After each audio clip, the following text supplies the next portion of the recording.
बिस्मिल्लाहिर्रहमानिर्रहीम अस्सलाम वालेकुम। अल्लाह ताला से दुआ है कि अल्लाह ताला आपके रिस्क में कुशाद की करे। आज हम बनाने जा रहे हैं बहुत ही ज़्यादा डिफरेंट रेसिपी जिसका नाम है चिकन सलामी रेसिपी। ठीक है, चिकन सलामी रेसिपी आप किस में यूज़ कर सकते हैं? आप पिज़्ज़ाज़ की टॉपिंग में, आप रैप में बना रहे हैं, या आप कोई बेक्ड पास्ता बना रहे हैं उसके ऊपर भी, अंदर भी फिलिंग कर सकते हैं।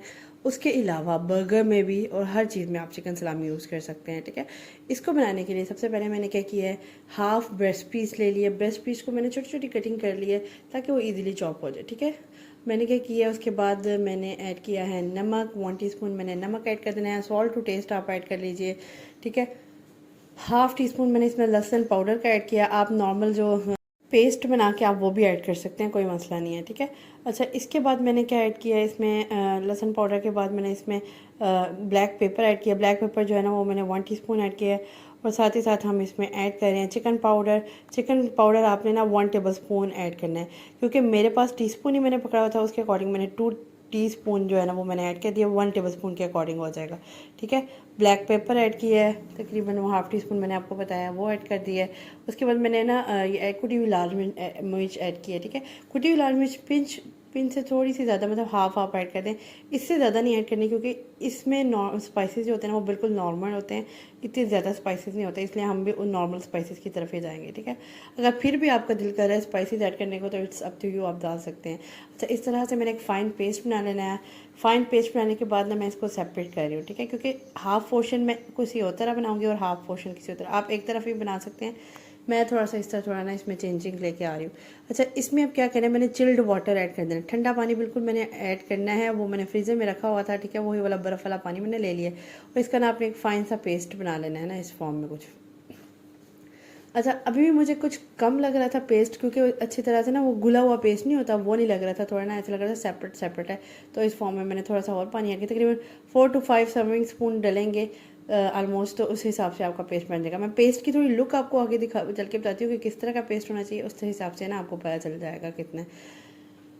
अच्छा, 4th कप में से भी मैंने थोड़ा सा बचा लिया था, इतना मेरा पानी डला है। इसके बाद मैंने क्या किया, इसमें वो दूसरा वाला चिकन था वो वाला ऐड कर दिया चॉपर में। उसके बाद ये बीट रूट जिसे चिकंदर कहते हैं ना, चिकंदर जो है ना वो मैंने ले लिया, उसका पानी अच्छी तरह से निकाल लिया था, इसका रंग कलर देने के लिए उसको।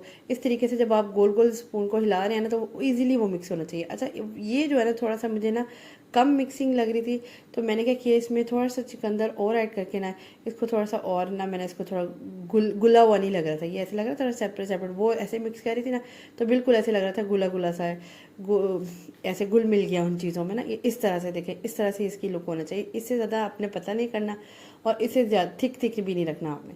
अच्छा, इसमें सेपरेटली जो मैं बना रही हूँ उसमें मैंने क्या किया है, कॉर्न ऐड कर दिए हैं, साथ में मैंने इसमें शिमला मिर्च ऐड कर दिया और साथ ही साथ मैंने इसमें ना वो ऐड कर लिया ऑलिव्स। ये 3 चीज़ें मैंने इसमें ऐड कर दी हैं थोड़ी थोड़ी। और साथ ही साथ मैंने ग्लास ले लिया, आप कोई भी बर्तन ले सकते हैं, कोई कप आपके पास है, कोई भी चीज़ है आप उसमें भी रख सकते हैं।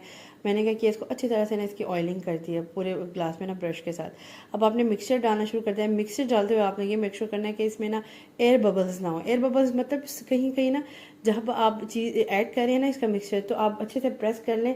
एयर बबल मतलब होता क्या है कि मतलब आपकी कोई सुराख ना हो वहाँ पे अंदर ना, मतलब हवा की अंदर ना हो, फिर वो अंदर से ना सुराख हो जाएगा तो वो ना प्रॉपर गोल चीज़ नहीं बनती। इसलिए आपने मेक श्योर करना है कि आप जब मिक्सचर ऐड करें तो आपने जेंटली से ना इसको प्रेस करते जाना है साथ साथ, ताकि मेक श्योर रहे कि आपका मिक्सचर जो है ना वो नीचे से प्रॉपर तरीके से फिलअप हुआ हुआ है। ठीक है, इस तरीके से मैंने क्या किया है, पूरा मिक्सचर ऐड कर दिया। इतना मिक्सचर मैंने ऐड किया था, उसके बाद मैं चेक कर रही हूँ कि प्रॉपर तरीके से नीचे फिलअप हो गया। नहीं हुआ तो मैं थोड़ी सी हल्के से स्पून के साथ ना उसको इस तरह से मिक्सचर को फिलअप कर रही हूँ। स्टार्टिंग में भी आपने ज़रा अच्छे तरीके से एकदम नहीं सारा डाल देना, क्योंकि उसमें फिर एयर बबल्स आ जाएंगे, या आप कहते हैं कि हवा का गुजर हो जाएगा उसमें, जिसमें सुराख सुराख से होते हैं ना, ये इसको कहते हैं एयर बबल्स।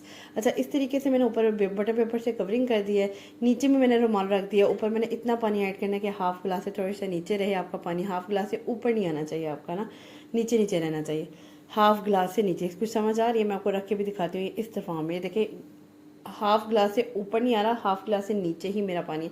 कपड़ा रखने का मकसद बेसिकली ये है कि आपका ग्लास जो है ना, ये में जो आप रख रहे हैं स्टीम देने के लिए इसको चिकन को, तो वो टूटे ना। इस तरीके से मैंने ऊपर से भी सारा कवर कर दिया एक टॉवल के साथ, एक ही टॉवल के साथ, बड़ा टॉवल था नीचे भी रख दिया और ऊपर से भी सारा टॉवल कवर कर दिया, अलग दोनों अलग है, ठीक है। ऊपर से मैंने क्या किया, उसके ऊपर से उसको स्टीम देने ताकि बाहर ना निकले, रुमाल से कवर कर दिया। तकरीबन 35 मिनट्स तक मैंने इसको लो टू मीडियम फ्लेम में पकाया। वो लो टू मीडियम फ्लेम वो होता है कि जिसमें ना आपका दम वाली फॉर्म हो और ना बहुत ज़्यादा तेज़ हो, उसका सेंटर वाला जो होता है ना, सेंटर से थोड़ा सा कम वो होता है। अच्छा, इसको मैंने फ्रीज़र में रख दिया था, थोड़ी देर मैंने इसको बाहर रखा, थोड़ा सा नॉर्मल टेम्परेचर में आया तो फिर मैंने इसको ना फ्रीज़र में रख दिया था तकरीबन हाफ एन आवर तक। इजीली ये निकलता है, कोई मुश्किल नहीं होती कोई बिल्कुल भी। क्या जब आपका चिकन स्टीम से श्रिंक होता है ना, तो वो इजीली साइड्स को छोड़ देता है, इतना कोई मुश्किल नहीं होती इसको निकालने में। इस तरीके से मैंने एक स्लाइसेस बना लिए हैं। ये देखिए, आप बर्गर पैटीज़ में भी यूज़ कर सकते हैं। जितनी कोई आप बड़ी चीज़ है, कोई इतनी चौड़ाई में ज़्यादा चीज़ लेंगे, उस हिसाब से वो पैटी आपकी बन जाएगी। आप जैसे शेप देना चाहिए, जैसे करना चाहिए आप बना सकते हैं। इसको क्यूब्स की फॉर्म में कट करके आप इसको चिकन में किसी भी पास्ताज में या किसी भी में यूज़ कर सकते हैं। इस तरीके से ना मेरी ये बन के, मेरी जो नाइफ़ जो है वो इतनी तेज़ नहीं थी। अच्छे से तेज़ नाइफ़ होना तो ब्रीक से ब्रीक स्लाइस भी इसके हो जाते हैं। तो मेरे से थोड़े से ज़रा मोटे कट रहे थे, वो यही वजह है कि मेरी नाइफ़ जो है ना वो थोड़ी सी ना वो तेज़ नहीं थी। इस तरीके से मैंने आज की चिकन सलामी की रेसिपी देखिए, डिफरेंट वो एक लुक आ रही है, उसके साथ इतनी मज़े की लुक आ रही है। जो मैंने इसमें कॉर्न और ये ऑलिव्स और ये शिमला मिर्च डाली हैं, इस तरीके से मज़ेदार सी मेरी चिकन सलामी की रेसिपी रेडी है। आज की रेसिपी आपको मेरी पसंद आई है तो मुझे ज़रूर बताइएगा। बहुत ही डिफरेंट रेसिपी मैंने ट्राई किया, बिल्कुल भी मुश्किल नहीं है, बहुत आसान रेसिपी है। आपके गोल गोल से वो जो आप पैटीज़ बनाते हैं, बच्चों को बना के देते हैं, इस तरीके से भी बना के दे सकते हैं। बहुत मज़े की रेसिपी है और बहुत मज़े की लुक आती है इसकी और मज़ेदार भी बनती है, ठीक है। बिल्कुल नॉर्मल स्पाइसेस हैं, नॉर्मल स्पाइसेस के साथ बहुत ही मज़े की ये रेसिपी है। अच्छा, नेक्स्ट मैं आपसे क्या कर रही हूँ, चले अब मैं आपको इसके साथ कोई रेसिपी भी दे देती हूँ। मैं इसके साथ बर्गर बनाने लगी हूँ। बर्गर बनाने लगी हूँ, बस क्विक सा बर्गर बना लेते हैं। सबसे पहले मैंने इसमें मायोनीज ऐड किया, केचप ऐड किया। मैंने सोचा एक ही बर्गर में 2 टेस्ट ले लेते हैं, इसलिए मैंने एक वो रख ली थी, एक वो रख ली थी, ठीक है। बर्गर मेरा इस तरह से रेडी हो जाएगा। आज की रेसिपी आपको मेरी पसंद आई है तो ज़रूर मुझे बताइएगा। नेक्स्ट इंशाल्लाह इसमें मज़ेदार वीडियो लेकर हाजिर होंगी। नेक्स्ट वीडियो तक के लिए अल्लाह हाफ़िज़।